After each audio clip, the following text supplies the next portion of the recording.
வெண்பருத்தி நூலெடுத்து வாய் வெடிச்ச பூவெடுத்து நான் அணிஞ்சிட தொடுத்து வச்ச நடினமான மாலை இது.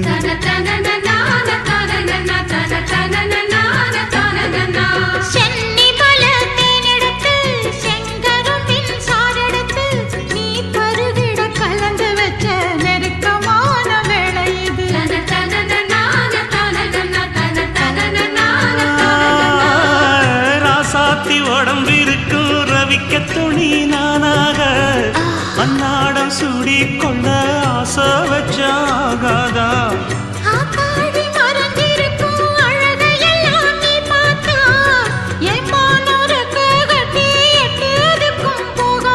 அடிச்சி சக்கரையே எட்டி நீயும் நிக்கிறியே நான் ஏங்கி ஏங்கி பார்க்கிற போறாங்க பண்ணுறியே.